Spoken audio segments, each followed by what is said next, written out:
Thank you, Aggie, for the wonderful introduction. Really, it's an honor to be here with you all today. I mean, I think I'm among many people who are just gigantic admirers of this particular intellectual community. And so, you know, the people who originally organized this meeting and have kept it so vibrant all of these years, I owe a big debt of thanks, as well as to the students who organized it and keep us going today. So really, it's a privilege to get to talk to you.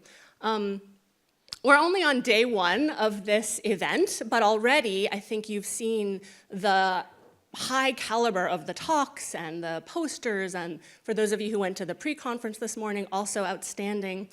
And I think if we think about the kind of intellectual experience we have here, it's an invitation to think a little bit about what draws us here in the first place. So like many people, I got on a train or a plane and came thousands of miles in the dead of winter to join you all here today. And so we could ask, like, what drives us to go to such lengths?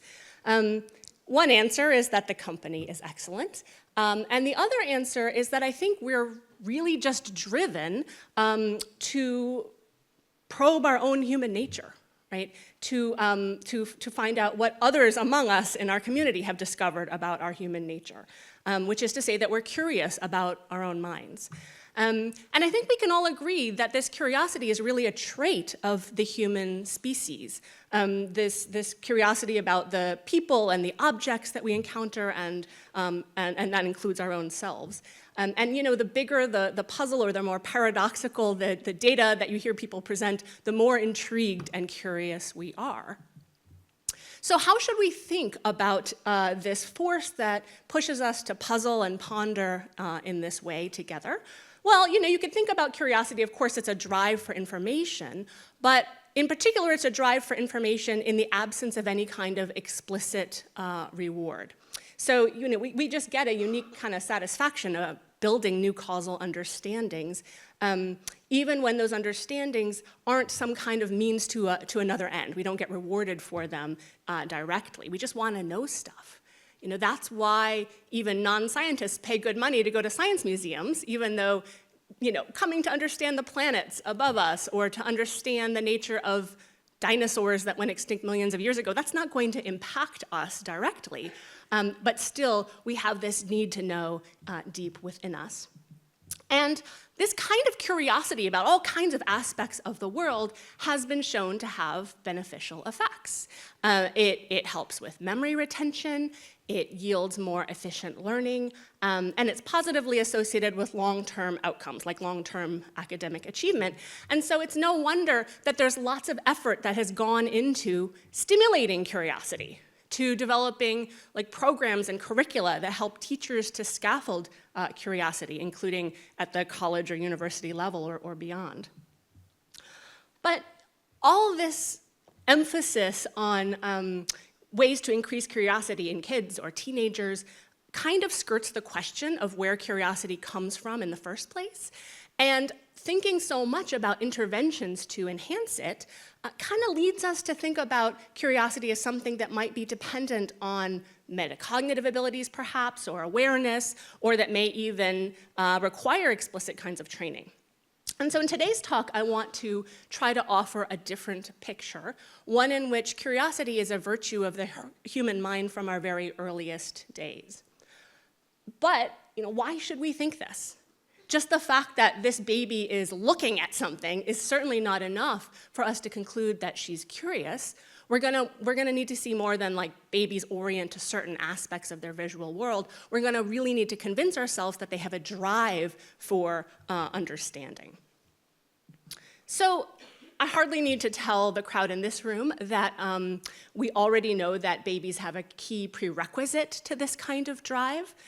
So several decades of research, including research by people in this very room, show us that babies have some fundamental knowledge about a range of entities in their environments. I've depicted one kind of version of this knowledge. You might have a different favorite version. This is the core knowledge picture espoused by people like Susan and by Liz Spelke. Again, this will be familiar to lots of you here, but the idea is that babies are evolutionarily endowed with expectations in a handful of domains. So they know stuff about the behavior of objects like that little tower of blocks there. They know stuff about the behavior of numerosities and other quantities. They know stuff about the way people take actions to efficiently meet their goals. They know stuff about the way social entities affiliate with each other. They know stuff about places, spatial locations. And these areas of knowledge are thought to be domain specific, so that what babies know about one kind of entities in one kind of domain doesn't necessarily affect or transfer to their thinking about another domain. So within this big suite of core knowledge, today I'm going to zoom in on one particular domain, the domain of objects and physical object reasoning, as a case study through which to think about the origins of early curiosity and to ask whether it's there in pre-verbal minds. Okay, so a starting point. Again, this will be familiar to many of you, but we have the beautiful work of people like Liz Spelke, René Baillargeon, others, that show that from barely a few months old, babies engage spontaneously in intuitive physical reasoning about objects like this. And we know that because of the patterns of looking that babies produce when you show them object interactions. And those patterns show us that babies don't just see objects like this, they actually think about how those objects are going to interact. So for example, babies think that objects are cohesive. We know that because babies look longer if you pick up an object and it breaks apart into bits compared to if you pick it up and it moves as a unified whole. Babies know that objects require support or else they'll fall. We know that because babies look longer when objects like this blue one, which should topple over the edge, just hang there in midair rather than being supported by something underneath. Babies know that objects are solid. They look longer when an object passes through another object. Like if I put the blue block on top and it just sinks down into the yellow block, they look longer at that compared to if an object maintains its boundaries. But the question is, why are babies looking longer in these kinds of situations? So it's handy that they do this because it's enabled us to make all kinds of inferences about the knowledge that babies bring to the task. It's unclear whether the signed nature of this behavior, the fact that they look longer rather than shorter, has any meaning to us. So one possibility is that their responses to events like these is actually revealing of an underlying curiosity. It could be that babies are looking longer because they want to know what's going on, because they want to enrich their understanding. But that could also be an overly rich interpretation of babies' behavior, something that we should always be worried about. One reason to be cautious about over-attributing possibly a capacity for curiosity to babies is that these kinds of expectations about object behavior are seen not just in minds like this, but also in other kinds of animal minds. So for example, newly hatched chicks have similar kinds of expectations about objects, even though they have no previous object experience from the very first time they see an object, in fact. Moreover, other animal species, including dogs and rooks, actually show patterns of longer looking, like babies, when objects defy their expectations. And so the fact that these kinds of behaviors are so widespread across creatures raises the possibility that maybe what's happening is that they all share an underlying object reasoning system, and that allows for these kinds of expectations about object behavior across all different kinds of minds. But that what's happening when dogs or birds or babies are looking longer, when an object floats in midair, for example, is more like a rigid and reflexive response. One that, like a freezing response, is not necessarily epistemic in nature. And so we really want to know whether babies' looking times go beyond that and are in service of trying to build a richer understanding. Okay, stepping back for a bit, you might also wonder whether it matters. Why does it matter whether babies experience curiosity? Okay, does anything in particular hinge on this? Well, I probably don't need to tell you that for a long time there's been a movement to deny the existence of early knowledge, for example, to deny the existence of core knowledge, and instead to attribute to babies only perceptual preferences, like, for example, only a drive to look at perceptually novel things. And many people have espoused this view, but here I have in mind people like Marshall Haith or Les Cohen. More recently, there's been a move to grant some form of core knowledge to babies, but to locate this within perception. So that move really separates core knowledge from the kinds of cognitive processes that we might think of as giving rise to like thoughts and beliefs. And we're going to get to hear more about this perspective tomorrow. I know many of you are familiar with this, and it's generated lots of interesting conversation. But this move is, I think, an additional reason why we should care about whether babies exhibit curiosity.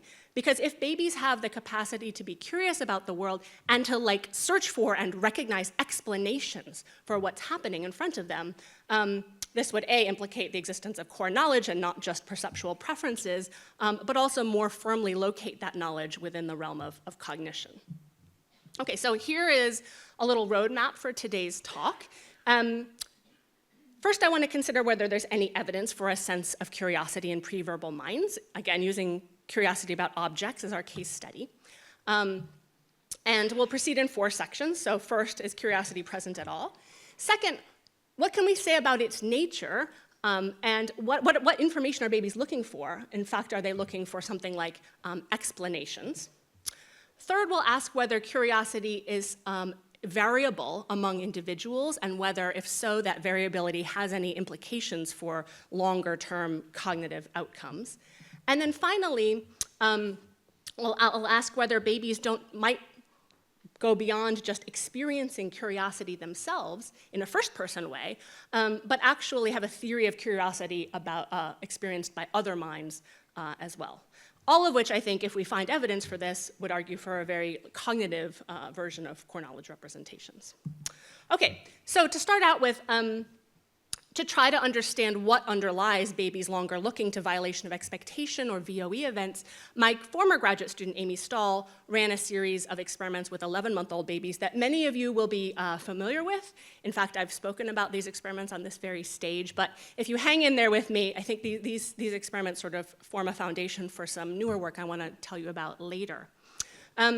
Okay, so to start out with, we wanted to know whether babies are merely looking longer at surprising events like this, where a ball appears to have gone through a wall, a barrier in its path, or whether they might enjoy some of the traditional benefits of curiosity, like better learning. Okay, so here the logic of Amy's experiments is quite simple. These are like videos of the stimuli as it would be seen from the baby's perspective. And so Amy's going to show babies a solidity event that either accords with expectations of solidity or defies it, like all previous solidity experiments have done. And the one difference is that immediately after the event, she's going to try to teach babies something new about the object. In this case, she teaches them that the object has a hidden auditory property that they didn't know otherwise. Okay, so babies are going to see Amy place an object on the ramp. Watch this.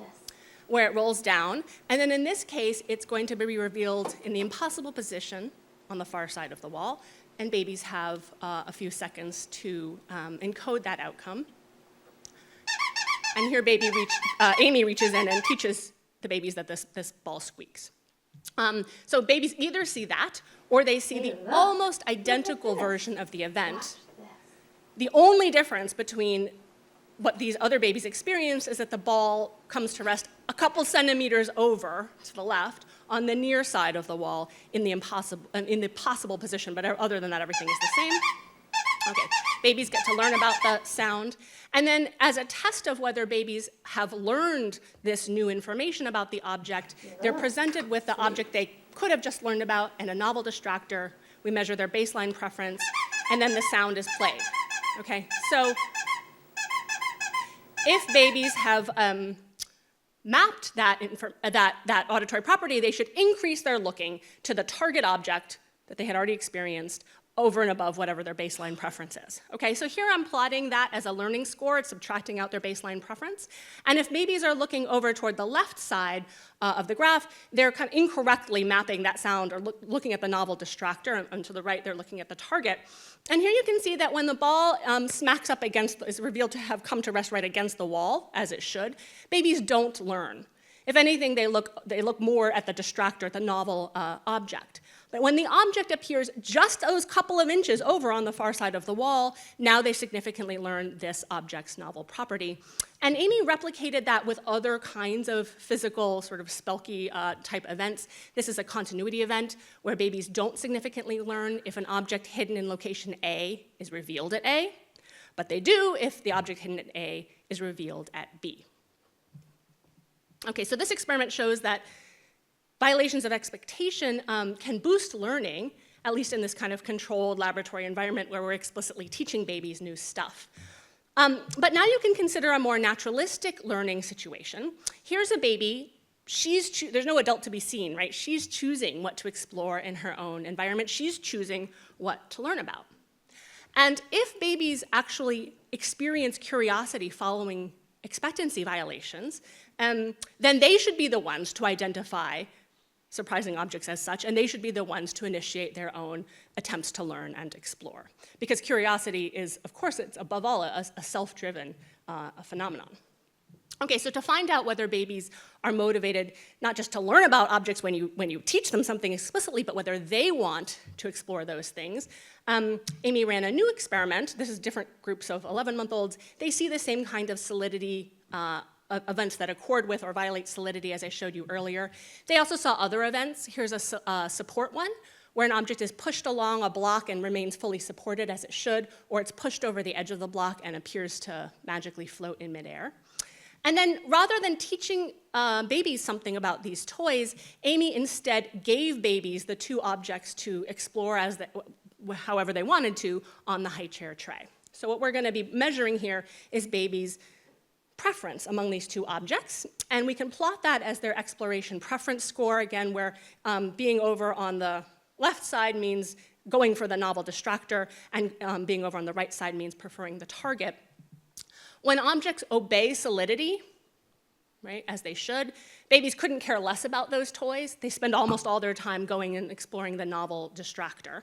But when the object appeared to have passed through the solid wall in its path, babies ignore the perceptually novel object and spend their time playing with the magical object. And that is essentially what Amy also saw in the support case. Okay. Now you might wonder what it is that babies are doing during these self-motivated bouts of exploration. And so it occurred to us that we might want to take a closer look, a finer-grained look, at the particular exploratory behaviors that babies were producing totally spontaneously. And we noticed that in addition to putting things in their mouths, which babies do quite often, babies produced two particular behaviors at high rates. One of them is banging the object with their hand like this, or against the high chair tray like you see this baby doing right here. The other is that babies tended to drop objects. So this baby repeatedly picks up the object and releases it onto the high chair tray, or throws it over the edge of the high chair tray, causing Amy to have to go and retrieve it. So these were two very frequent behaviors.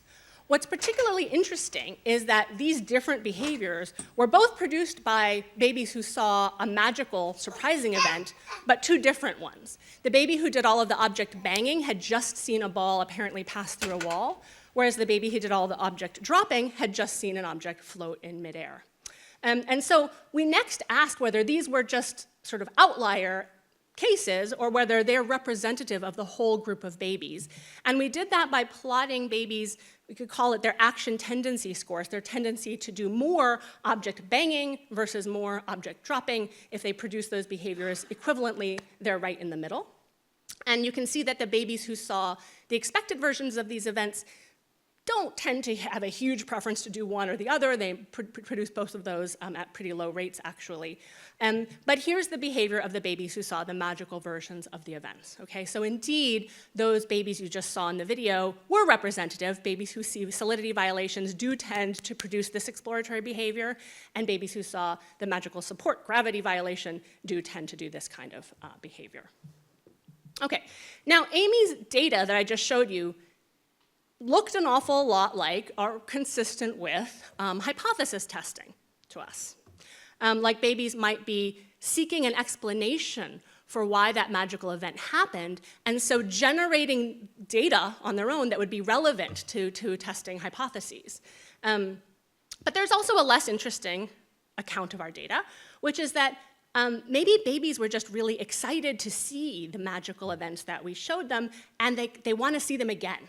Right? They wanted to reproduce those behaviors rather than specifically looking for explanations for what happened. So does babies' explanatory behavior reflect a search for explanations or just an attempt to recreate the magical event? And if babies are capable of recognizing explanations for surprising events, if you give them an explanation, would it be too much to wonder whether babies also might be able to generate candidate explanations on their own? Okay, so this brings me to part 2 of the talk. So one possibility, interpretation of the data I already showed you, is that babies do seek information following surprising events, but they do it in a diffuse way. They're not looking for anything in particular. They're just allocating attention to events or objects that behaved weirdly, and that coupled with a desire to recreate what happened could account for all the behaviors I showed you earlier. That's one possibility.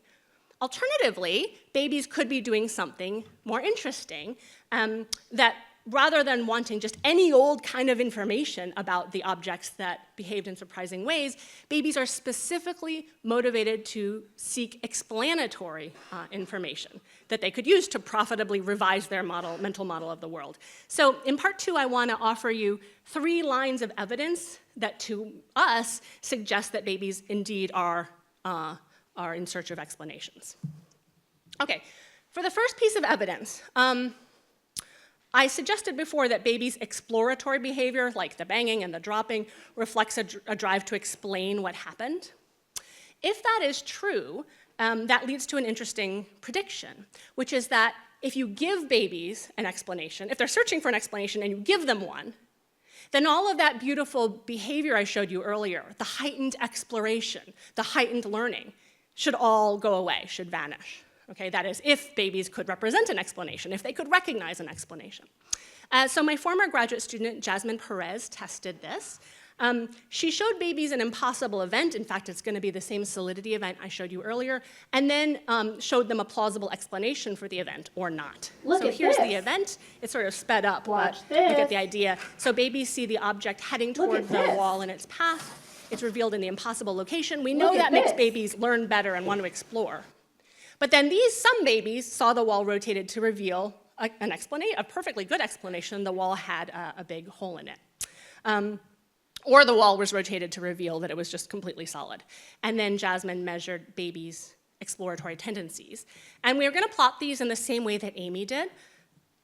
In fact, these are Amy's data right here that you already saw. Babies who see the possible version of the event ignore the object and want the distractor. Babies who saw the magical event really want to play with that magical object that went through the wall.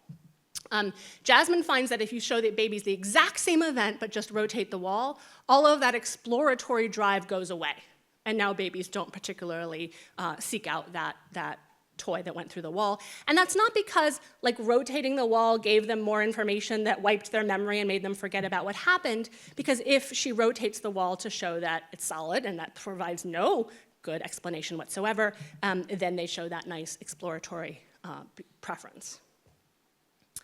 Okay, so that's one piece of evidence, I think, for early explanatory reasoning, that babies can recognize an explanation for something surprising if you give them, if you unambiguously turn the object spatiotemporally, it's clear it was that object and has a hole in it, they can recognize that as such. But might babies also be capable of generating an explanation on their own? So We do this all the time. You know, if you're at a magic show and you see the magician pull a rabbit or whatever out of a hat, you're immediately going to be triggered to thinking, how could that have happened? Maybe the hat had a secret pocket in it that I didn't know about. You're not waiting to be shown an explanation. You're coming up with candidate explanations on the fly. And so my current graduate student, Sally Burson, has been asking, this study is in progress, whether babies can also do this. And so she tested 16 to 18-month-olds in a paradigm where babies, I'll show you the stimuli, babies are going to see something surprising happen. And we don't show them how it happened, but they're invited to make an inference about how that could have happened. So here's what Sally showed babies. Here is a stage with a wall that can be seen only in this sideways position, so you can't see the full shape of the object. And then some of the babies here saw the object rolled to defy expectations by appearing to pass through the wall. And then Sally names the object. Dax. Look at Dax. Okay. So we're wanting to know if they have some candidate hypotheses as to what the nature of Dax is that could have allowed this to happen. And we test that by then showing them two walls and then asking them to look at Dax. Look at Dax. Which one's Dax? Look at Dax. So the idea is that if they could make an inference, they could generate an explanation from that sparse evidence for what the shape of the wall must have been, then they should map Dax, the label Dax, to the object that has the hole in the bottom of it over on the left. And in contrast, here's other babies who saw the expected version of the event, where they should make a different inference. In this case, the object bounces off the wall in its path. Everything else about the display is the same. Blicket. Look at Blicket. And now Blicket goes away. And then these babies are going to be tested on the same two walls.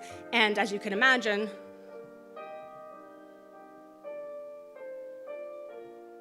look at Blicket. Okay.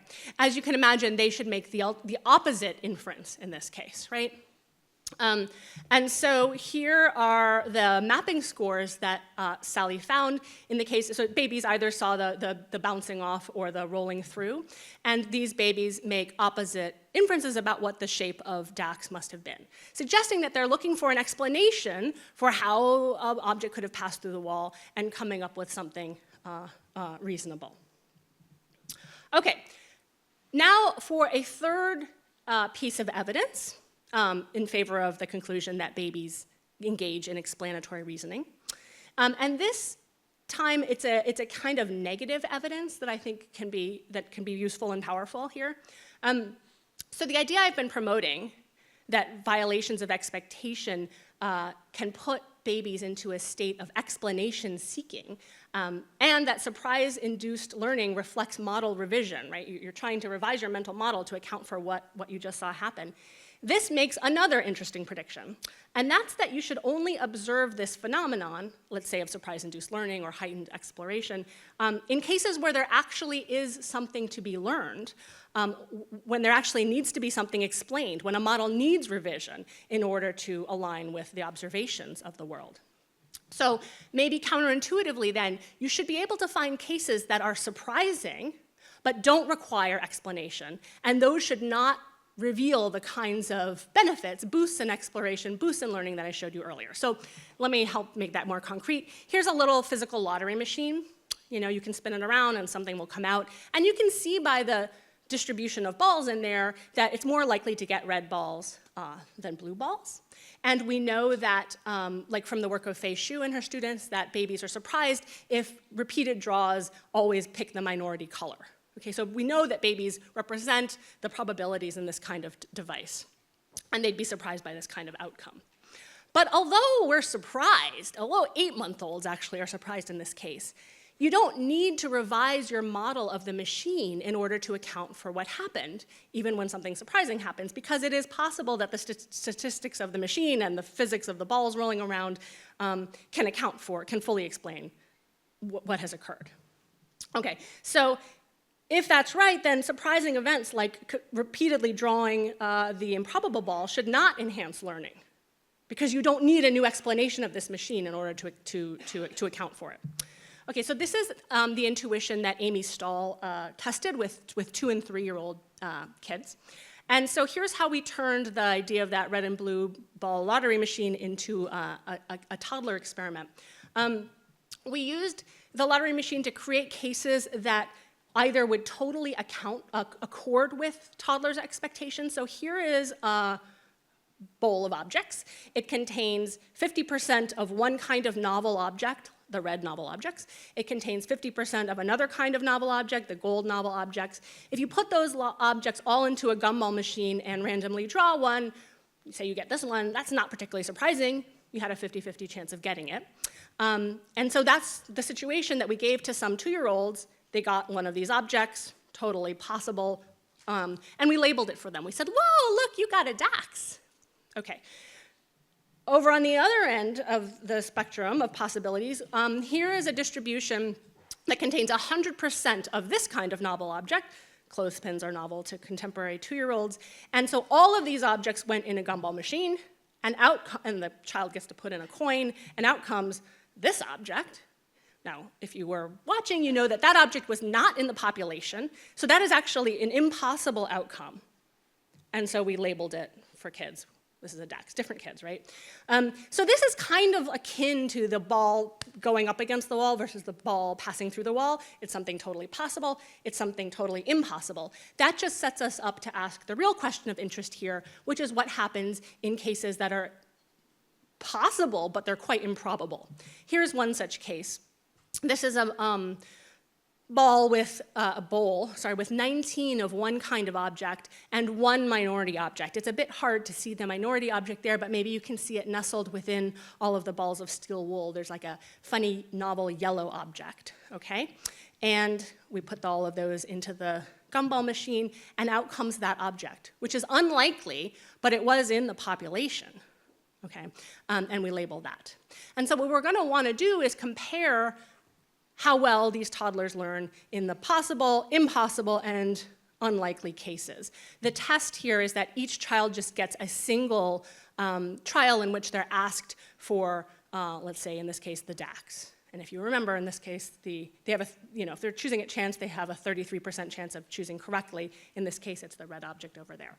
Okay, so let's plot toddlers' performance here. Here you can see the expected or the totally possible case, the impossible case, or just for ease of viewing, we'll schematize those like this with red and blue circles instead of the actual objects.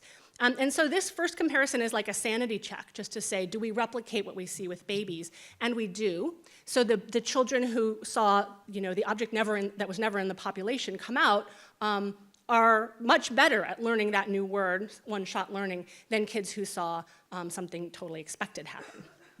Okay, so that puts us in a position to ask about cases like these. This is an unlikely event, right? There's a 1 in 20 chance of getting the rare object.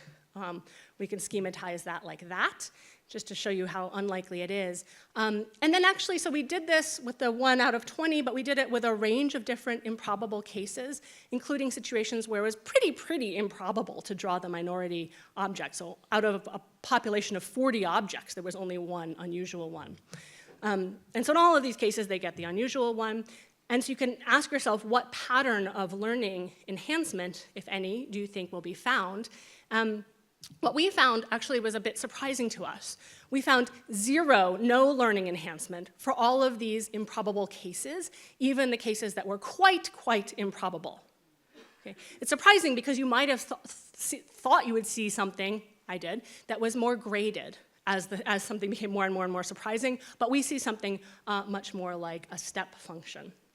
Okay, so that might be surprising, it was to me, but in fact, I think the fact that we don't see a graded pattern is predicted on an account whereby surprise-induced learning is actually reflecting an attempt at model revision. So if there are 0 blue balls in the population and you draw that, you better revise your understanding of the machine or the person is playing a trick on you or something to account for that. But if there's even one of those minority objects in there and it gets drawn, you don't have to come up with a new explanation, right? That's true, that's possible on the statistics of the population. Like, if your friend wins the actual lottery and wins a lot of money, that's certainly surprising.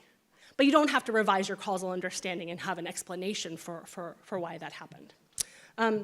So I think these results are further evidence that what babies, and in this case toddlers, are doing is seeking to create a unified model of the world, and that this process, in some cases, requires explanation.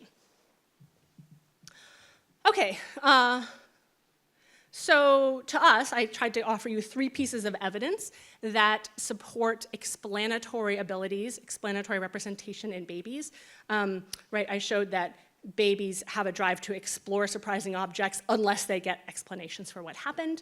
I showed you that babies seem to be able to generate their own explanations when something surprising in the physical world happens. And then I showed you that for the case of surprise-induced learning, we only see it in instances that invite model revision. And when there's a candidate explanation for what happened, you don't see any of that. So that suggests that what babies and toddlers are trying to learn isn't just any information, but something particularly explanatory. Okay, so now I want to move to the third part of my talk, which concerns variability in early curiosity. So far I've been talking about curiosity like as a state that infants can enter into, or adults can enter into, upon having their expectations about the world be violated. But for some researchers, curiosity isn't just a state, a temporary state, but actually a trait that persists within an individual, and that we can think of some people as like maybe more curious than others. We all know some people who have a really high need for cognition, a really high drive to understand things, and other people who will, more easily brush off or forget about surprising kinds of events. And so the question is, are there people who really persistently across the lifespan demonstrate curiosity as a thread throughout their whole lives? And if so, is that true already in infancy? Okay, so very early in life, in preverbal life, is there any evidence for this kind of trait-like curiosity? Evidence that some babies are more curious over the long term.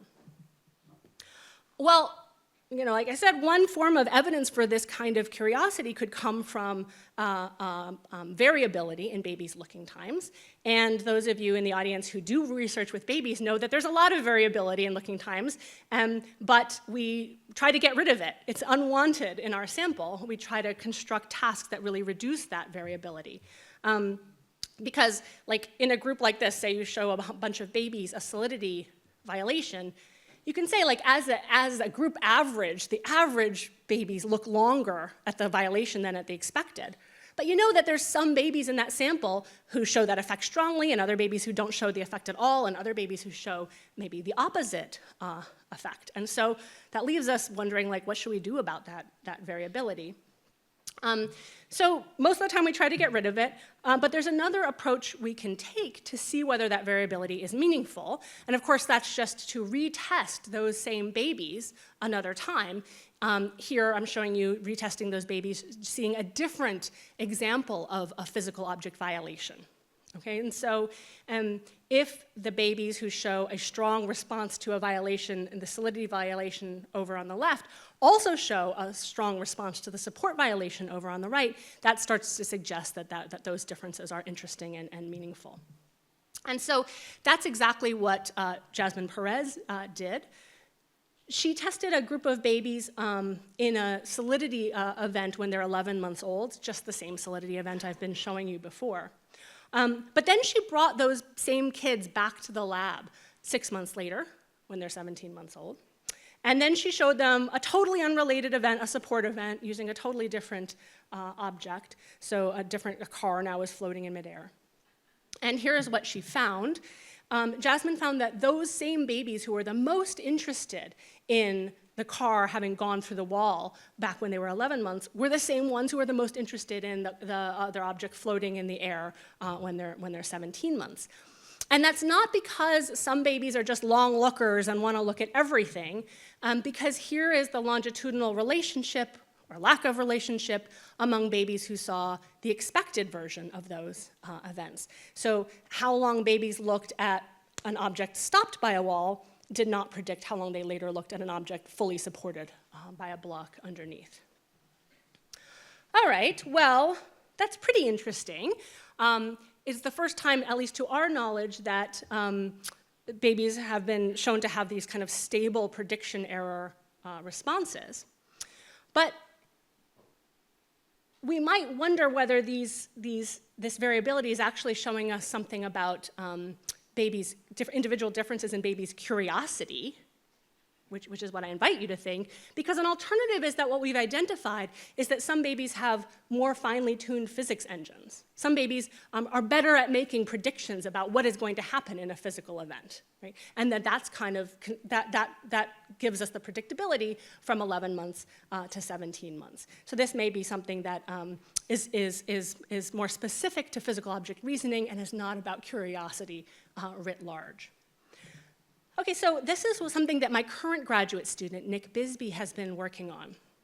What Nick does is show babies the same kinds of possible and impossible solidity and support events that you've seen and that Jasmine showed babies, and you can see that here. These are just different instantiations of those familiar events, and these are 14 to 27-month-old babies. But he also showed them other object events. So here are two other physical reasoning events. One is continuity. An object appears or doesn't appear in behind a U-shaped barrier. And the other one is containment. An object either fits into a container, like a small object fits into a large container, or a large object somehow magically fits in a container that's too small to hold it. All of these events are based on previously published events in the physical reasoning literature. So Nick shows the same baby all four of these events, 8 events really, because it's the 2 different outcomes of each one. But then he also crosses domains and shows these same babies for social violations of expectations.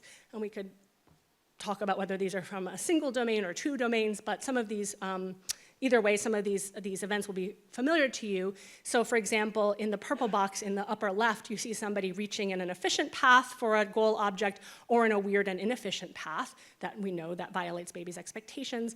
Or underneath fairness, you see somebody distributing objects evenly between 2 puppets or giving a disproportionate amount to one puppet, which we know violates expectations, right? So this is kind of a heroic and crazy thing to do that Nick did, to show each baby these 16 different events, and then ask whether there's any consistencies in infants' responses. In particular, we're interested in the extent to which babies prefer the surprising version over the expected version across the 2 domains. And so one way I can tell you what he found is by telling you about models that he fit. So Nick asked whether the pattern of babies' responses was better captured by a 2-factor model with 1 factor for physical reasoning stuff and a different factor for social, right? So that would allow some babies care a lot about physical violations, but not so much about social, versus some babies care a lot about social, but not so much about physical, okay? And he compared that to the fit of a model where there was just a single factor for general curiosity that predicted the difference in infants the preference for the violations across, regardless of domain. And what Nick found was that the general curiosity, the single factor model, provided a better fit. Another way of thinking about or depicting those data is just here. I'm just showing you a scatter plot of individual babies, where on the x-axis is the average violation of expectation response, how much they preferred the magical version, just in the 4 physical events, against the average on the y-axis, just in the 4 social events. And you can see that, indeed, how much babies care about physical object violations predicts how much they care about social violations. Just as a kind of point of interest, you can look at that developmentally. This is cross-sectional, but Nick finds that there's only a mild relationship in the younger babies, but this really tightens up, and you see this coherence in their responses between 21 and 27 months.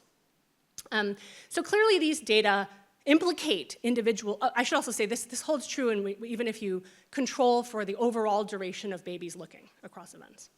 Okay, so these data implicate individual differences in babies' responses to surprising events. And these differences are not specific to the physical reasoning domain. They cut across domains. Just to clarify, I want to return for a moment to the picture, the core knowledge picture that I presented to you earlier, and just say clearly that I don't take Nick's results to be like evidence against the core knowledge view. Rather, the proposal that I'm promoting here is that babies do have these core domains of reasoning about objects and numbers and agents. And that when these predictions generated by the machinery for each of these domains fail to accord with what babies see, that causes a prediction error that triggers the behaviors I just showed you. That triggers longer looking, more exploration, heightened learning.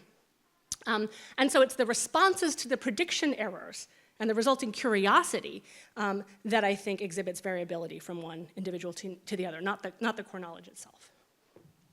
All right, but why think that this variability in VOE responses is relevant to curiosity, which is where we started? Is this really curiosity? Is this just merely longer looking? And so here, both Jasmine and Nick continued their individual differences approach, and they tested kids, babies in the lab on these VOE studies, but then they followed up with them months or even years later when these kids were 2 and 3 years old. At that time, their parents completed questionnaires that asked about their trait curiosity. So they asked parents to rate how much they agreed with statements like, "My child is bothered when he doesn't understand something. He tries hard to make sense of it.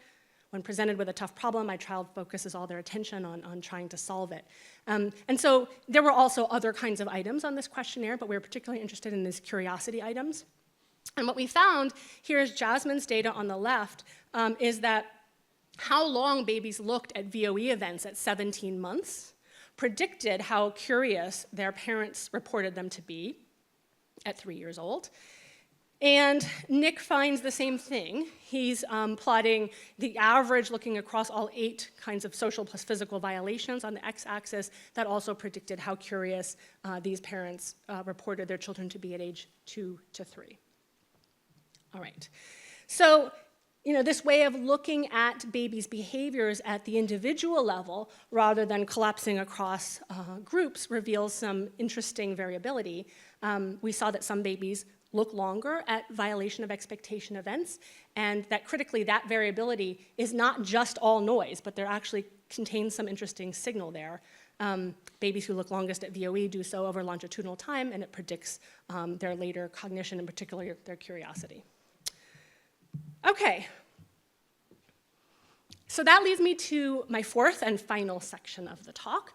And that section is about not how surprise affects infants directly, as I have been talking to you about heretofore, but about how babies think about surprise in other people. Right, so babies live in a world of emotions. They see people expressing emotions all the time. They see people expressing happiness. They see people expressing disgust and fear. And we know from the literature on social referencing that babies make use of those emotions. We know that babies are more likely to approach things that people are positive, adults are positive about, and less likely to approach things or situations that adults are expressing fear over. But unlike fear and unlike happiness, surprise is interesting because it's an epistemic emotion. So surprise isn't triggered by a particular narrow category of things in the world. It's rather triggered by the acquisition of new information, information that's new on the part of the emoter. And so at present, there's not all that much known about how babies interpret or use or fail to interpret or use other people's surprise, even though you could think that attending to other people's surprise would be really useful for a learner, because it would be an opportunity it would be a signal that there's really important information, important for model revision. So this baby should really attend to his father's surprise and perhaps use it to make some inferences about what could be causing that surprise. So in the last part of the talk, I'm going to explore the possibility that babies not only attend to other people's surprise responses, but they might have something like a theory of surprise. I'll ask 3 specific questions to support this idea. First, we'll ask whether babies have an idea about the kinds of things that trigger surprise in other people. Does this baby more likely to accept his dad's surprise at a novel object versus at something that's totally ordinary they see every day? Second, I want to ask whether babies predict that whenever somebody is surprised, like dad here, that person is going to want to engage in information search directed toward the trigger of their surprise. And third, I'll ask whether babies use other people's surprise to change how they themselves, the baby, should interact with the world. Does this baby more likely to want to engage in an object that his dad is surprised by as compared to if his dad were neutral or expressing a different emotion? Okay, first up, do babies have a sense of the kinds of things that surprise other people? So to find out, this is, again, the work of Nick Bisbee and a really talented undergraduate in the lab. And they showed babies a classic VOE event, like that you've seen many times already in today's talk. But the difference is that there's like a third-party onlooker here. And so we showed babies both types of events, boring ordinary ones and magical ones. And then we showed, in this case, babies saw the third person, the actress exhibit a congruent emotional response. So here's an object pushed along a box, and it's revealed to be totally supported by the box. And the onlooker has a kind of normal reaction, right? She's not particularly excited about that. In another kind of congruent case, babies saw the object pushed off the platform, but it's revealed to be floating without support, and the person expresses surprise. Okay. And then you can show, so babies either saw these events or they saw cases where we mix-matched them. So here's babies who see the expected event where the triangle is fully supported, but the person seems to be quite surprised by that outcome, which should feel a bit unnatural to you. Or a case where the object floats in midair, but the actress seems totally nonplussed by that. Right. So do babies have any intuitions about what kinds of expressions this person should produce? On first blush, the answer is no. There are no differences in looking across those four conditions, but if you look, that's because babies are maxed out. They're just like at ceiling. There's magic stuff to look at sometimes. There's a person. They really want to look at this person's face. Okay, so that's maybe not so surprising when you look at overall cumulative looking at the screen. But interesting patterns start to emerge when you look not just at overall seconds of looking, but the way babies allocated attention within the screen. So here I'm plotting babies looking at the event part, like the triangle being pushed off of the block or sitting on the block, that's over on the left, versus looking at the actress, looking at Lisette from my lab on the right. And in the congruent response case, where the person responds in an expected way, not surprisingly, babies spend their time looking more at her than at the event because babies love looking at faces, and this is a social situation. Lisette's actually looking back and forth to the object to the baby. Babies really are engaged by that. The red bar is slightly lower than the blue bar, probably because in the surprising case, they're looking a little bit more at the floating triangle. But the critical thing is what happens when it's the same stimuli just crisscrossed. And in that case, babies significantly increase their looking to the actress, and they do so equally across the two conditions, suggesting that they find it weird when somebody is surprised at nothing, but also when somebody just reacts like it's ordinary when an object is floating in midair.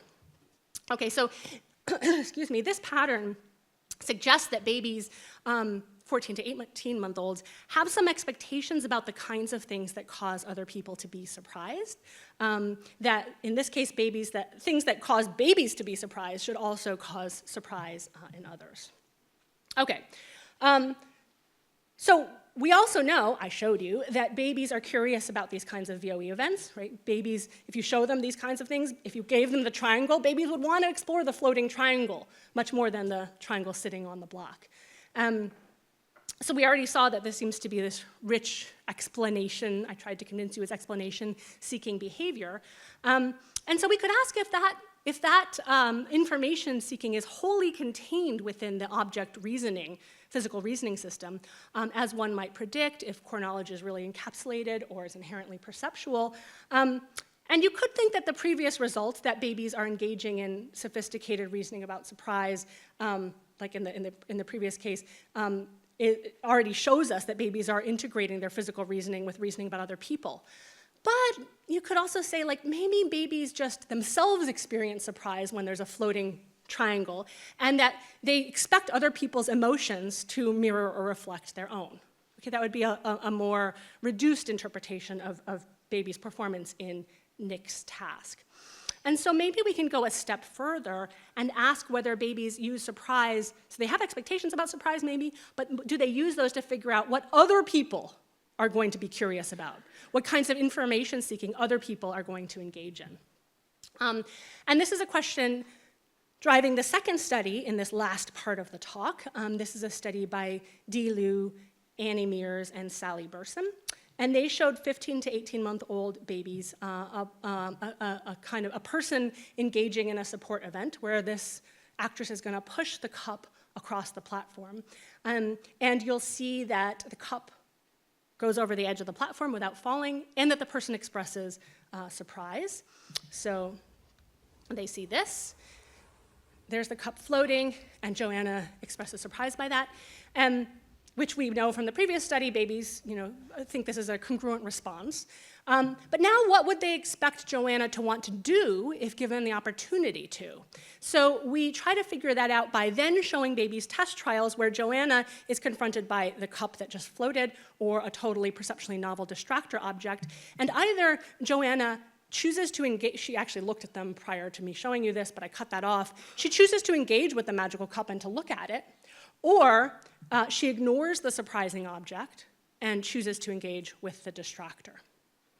And so what we find in these 16 to 24-month-olds is that babies look significantly longer when the actress ignores the surprising object, consistent with them having the expectation that just like what babies would do, they think she's going to be curious about that object. Now, in that study, in that condition I just showed you, babies had two sources of information they could use to make that inference. One is that they saw that the person was watching the violation. They saw the cup float. They saw that the person saw the cup float, right, because of her gaze direction. That's one source. The other is that the person produced this gasp and this facial expression of surprise. And so you can ask whether both of these are necessary to drive or sufficient to drive babies' inferences. Here we're asking if the facial surprise is necessary. It's the same event as you saw earlier, only the person is wearing a visor. So you can see by her eye gaze that she should see that floating object, but you can't see her face, so there's no overt signals of surprise. And then the test trials are the same as I just showed you earlier. Either the person engages with or ignores the magical floating cup. And once again, these babies look longer when the person ignores the cup and chooses to engage with the novel distractor. Okay, but then, of course, lots of times we see people expressing surprise, and we're interested in their surprise, but we have no idea what they're surprised by. In fact, this might provide a really rich opportunity for learning. I might really want to figure out what it is that's surprising you when I don't understand what it is. And so in this last experiment in this series, we asked whether a surprised facial expression alone is enough to trigger babies' inferences about what this person is curious about and what she's going to want to see. So here's Joanna pushing the cup. Nothing cool happens with the cup, but she seems quite surprised by it. Right? And so in this case, we can ask whether just that triggers babies to think that she's going to explore the cup, and indeed it does. Okay, so taken together, those three experiments show that babies not only expect others to be surprised by the things that surprise babies, but that people will want to explore the triggers, the causes of their surprise, that babies express other people to be curious about the things toward which they express surprise.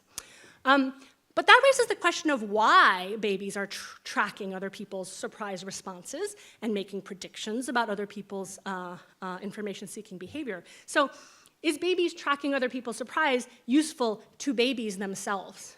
And you can consider that in situations where babies see somebody like mom or dad being surprised, they're often sharing a reference frame. They're sharing objects, like babies could reach out and touch the same object that the adult who expressed surprise could reach out and touch.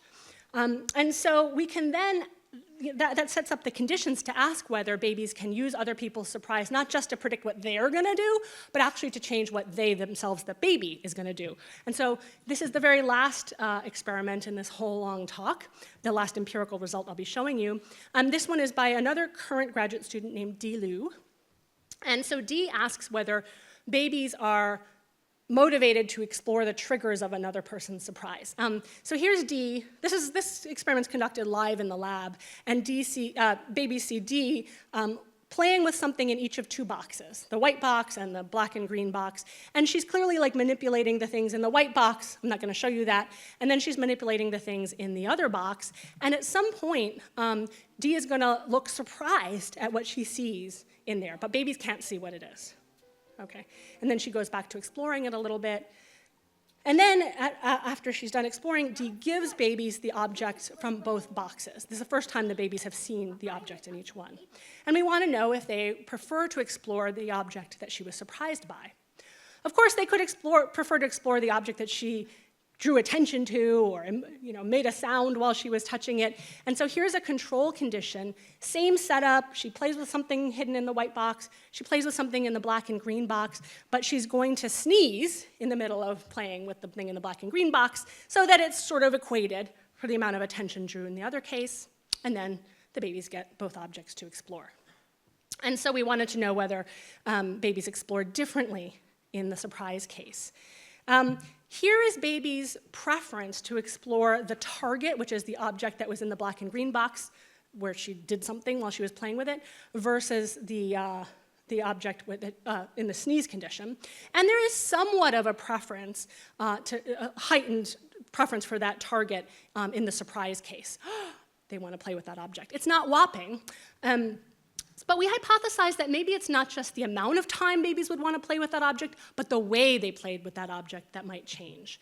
And so in particular, we chose objects like this weird novel thing. Both of the objects were weird novel things, but they were like this, so they had a lot of little functions. They had a little dial, they had a little button, they had a little knob, and we could actually measure how many of these different functions babies discovered during their playtime.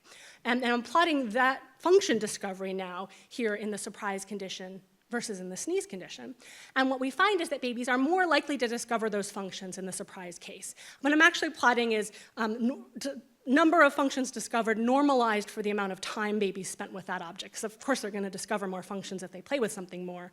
But you can think of this more like function efficiency, the amount of function discovered per second. And it's significantly more in the surprise case, as though babies are kind of looking for a candidate reason of why this person could be surprised. So they're going through and checking all of the different aspects of the object that could cause this to happen. Okay, so although the data presented in this last quarter of the talk are sort of preliminary and that none of those last studies I told you about are published, I think we have reason to suspect, or at least entertain the possibility, that babies have something like a theory of curiosity. Right? So babies recognize canonical facial expressions of surprise, and they expect those to be produced under conditions where babies themselves would be surprised. They recognize surprise as an epistemic emotion, one that is going to predict adults' engagement with the triggers of their surprise. And then finally, babies use other people's surprise expressions to guide their own exploration, a very reasonable strategy under the assumption that surprise really signals some kind of special opportunity to learn. Okay, so zooming out. I think the data that I presented today paint a picture where the human drive for curiosity is something that's present from our very earliest days. So in the first part of almost an hour ago now, we saw that babies seek information from situations that present data that conflict with their predictions. And you might wonder why that would be an aspect of learning. Like, why should we see surprise-induced learning in these situations where impossible stuff happens? After all, impossible stuff doesn't happen by definition. Objects don't go through walls, objects don't float. But I'd suggest that actually, on further reflection, these kinds of counterintuitive situations happen all the time. And that's what causes babies and toddlers to wonder when bubbles are floating in the air and defying gravity, or looking at snowflakes that are melting on their sleeve and defying persistence, or looking at magnets that are apparently making other things act even at a distance. And of course, that drive to wonder about those events serves us well. So the drive to explain things around us and seek further evidence that can help us revise our mental models is critical to building the right kind of understanding of our world. We also saw evidence that curiosity may differ in meaningful ways from one person to the next, with some babies showing a stronger response to expectancy violations than others, and that having outside the lab consequences much later on. And then finally, prediction errors and the surprise they generate can affect infants even when those prediction errors are generated in other people's minds. So I offered you evidence that babies reason about the surprise of other people and use that to drive their own attention toward aspects of the world. And so this early sense of curiosity really seems to guide our experience from day one throughout our lifespans, allowing us to puzzle and to wonder and to come to achieve genuinely new understandings. I also want to just come back to the suggestion that the fact that curiosity operates over core knowledge representations is important. It shows us that core knowledge is not some kind of static or rigid entity, nor is it some encapsulated part of perception. Rather, it's providing us with predictions, but also not just predictions, but the ability to entertain and generate explanations when those predictions are disconfirmed. And so in this sense, core knowledge is really the foundation for our very earliest moments of curiosity, the kind of curiosity that makes so much of human experience possible, including the science that we're all here to celebrate today. And so at this point, a few questions for me are all that stand between you and a glass of wine waiting for you upstairs. So I will take this moment to thank you all for your attention and to thank the students who did this work. So thank you.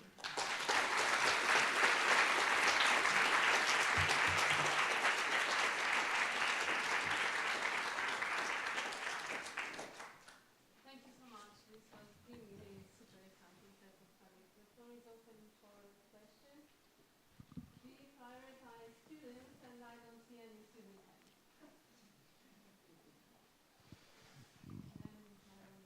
I got the mic.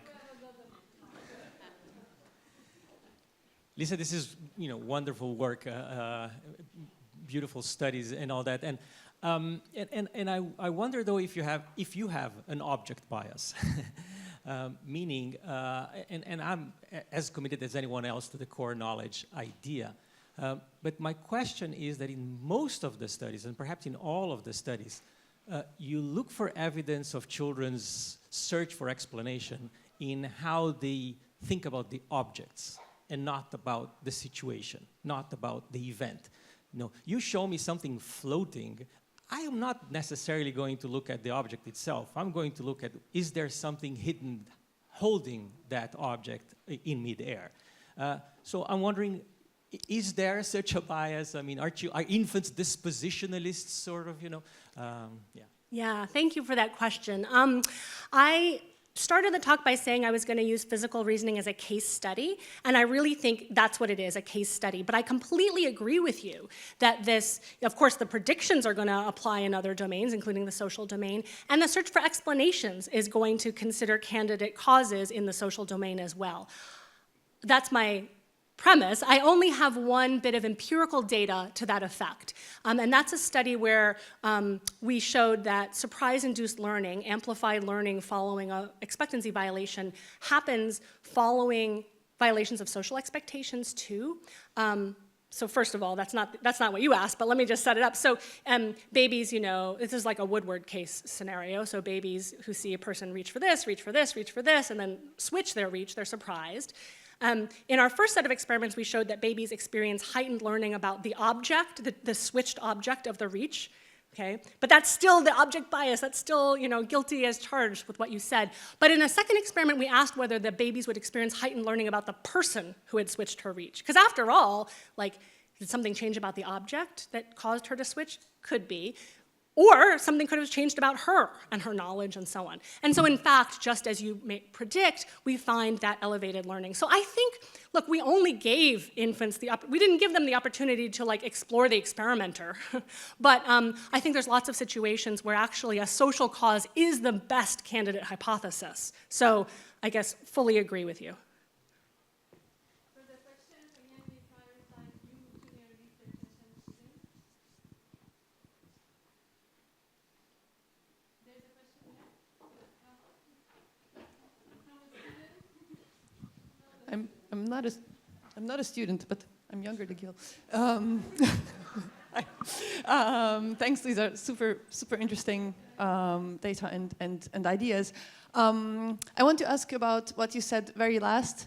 In light of the still very heavy and passionate debates about infant theory of mind, this seems like attributing a very specific content and an inference based on that to someone else about how they relate to the world and what models they have and how they act on these models.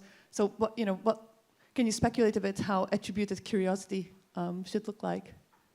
Thanks. Yeah, Dora, thank you. I agree with you that this assumes that babies have some kind of model about the other person's mind and what they know and don't know.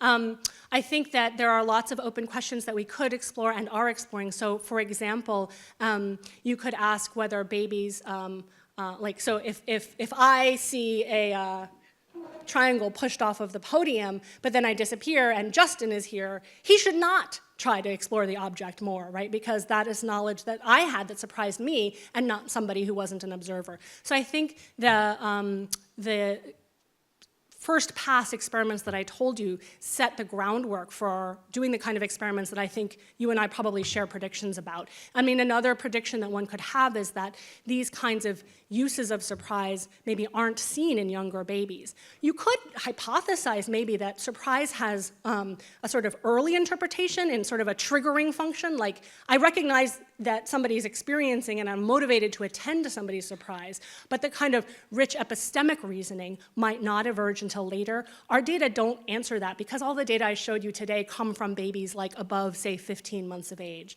But so, again, agree, I think there's lots of interesting work to do there and some commitments that I'm making when I make these claims.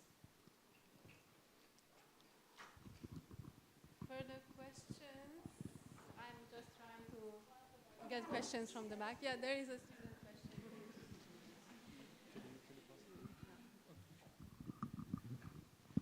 Hello, thank you for the wonderful talk. It's really super interesting. I was wondering if, so I remember in one of the videos, the actors had a visor, so you couldn't really see her eyes, but I was wondering if you think that in general there's an effect of communicative cues that are accompanying these surprise reactions, and if you think that the babies would react the same if the person reacting with surprise were not looking at them.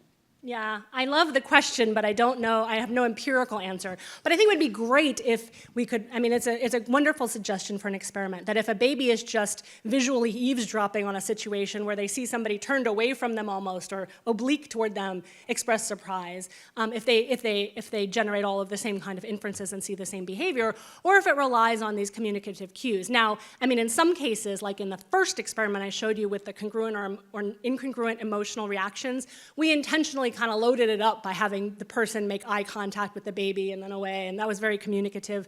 In the case with the visor, I think it's unclear whether the person wasn't exactly interacting with the baby. But I think you're right that it could play some role, and I think it's wide open to find out. Thank you.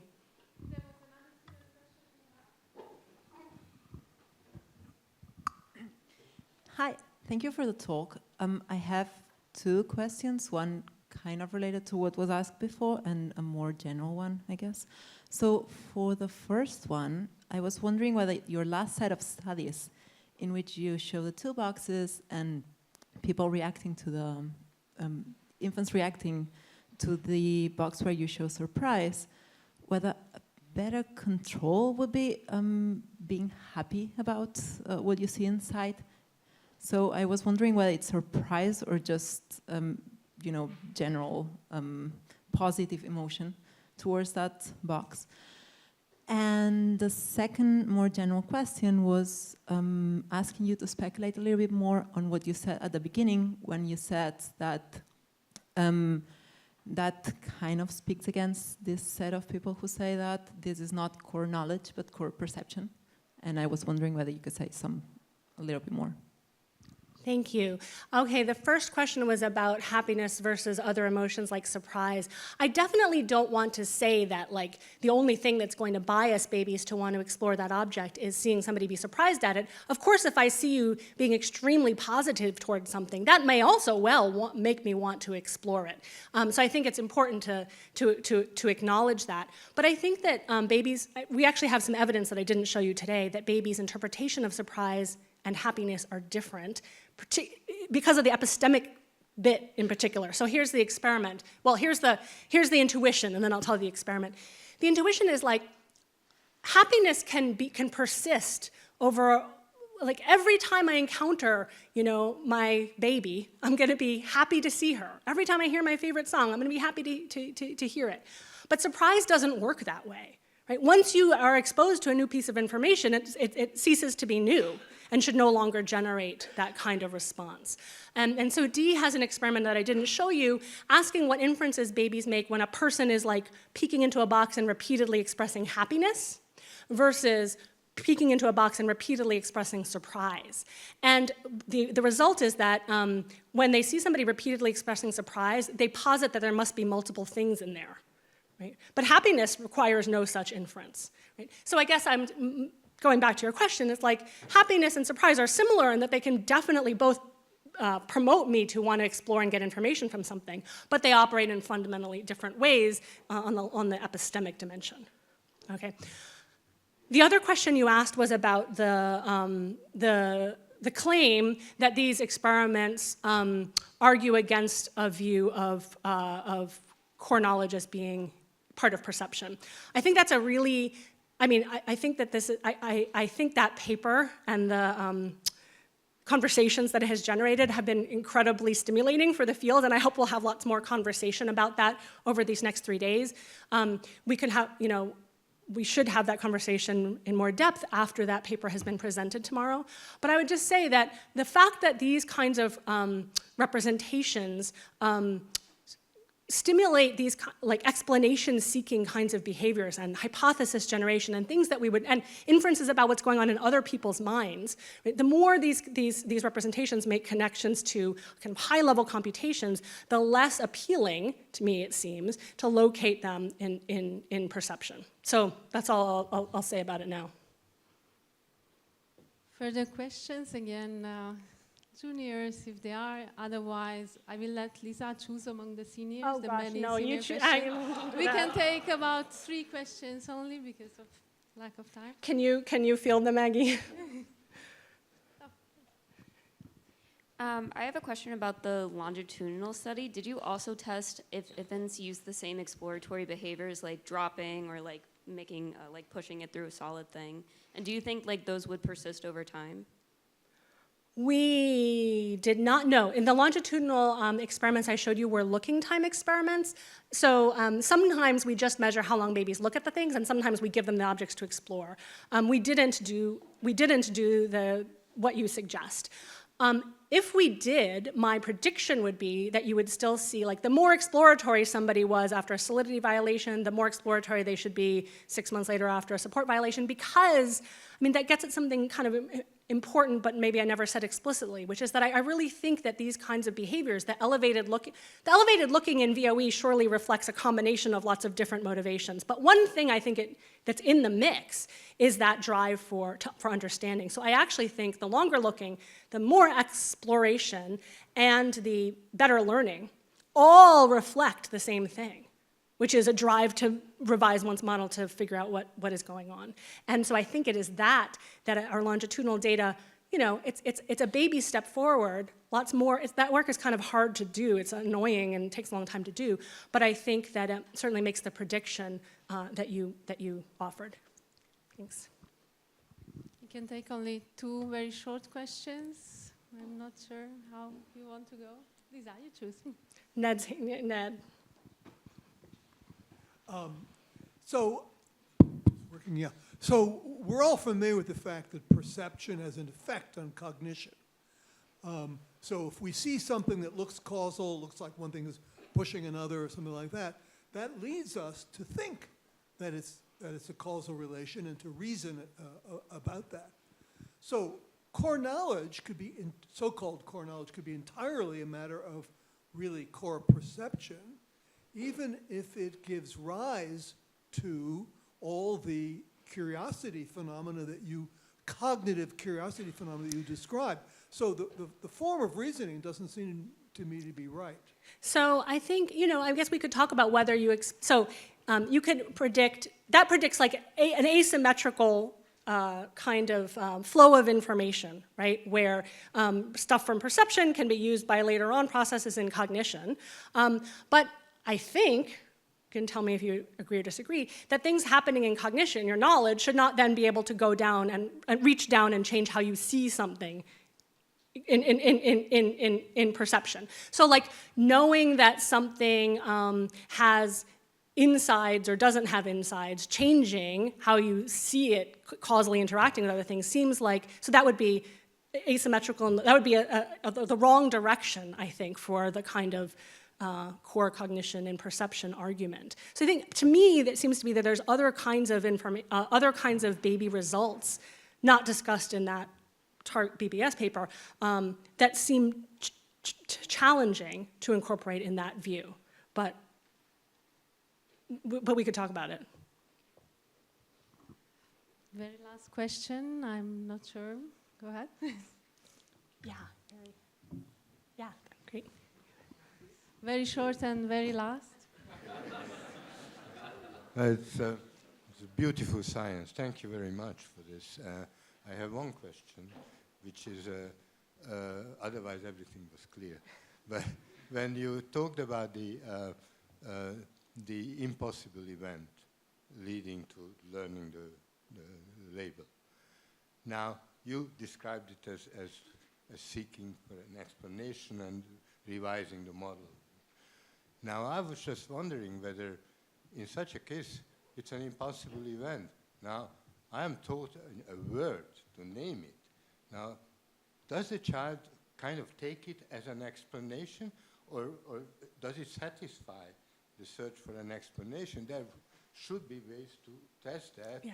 As you said, that when you offer an explanation, they stop, looking for it. That's not obvious what happened there. Yeah, thank you for the question. It's actually, the question you asked about whether learning the name for something like it's a DAX is explanatory also really applies in the original Amy case where you find that the ball makes a sound, like goes ding, ding, ding. Is that explanatory? I mean, I would say that knowing about the object kind and its material properties is relevant to understanding like what it's made of and what sorts of other things are DAXs and how are they going to behave in the world. But you're right that there's something that feels like not fully explanatory about that. You could then have the prediction that babies should be likely to learn certain seek to exhibit surprise-induced learning about explanatory information, but not about non-explanatory information. One problem with that I've come up against, and maybe it's a poverty of my own imagination, is to try to think about what you could teach babies that definitely can't explain what happened. But I agree with you about your intuition.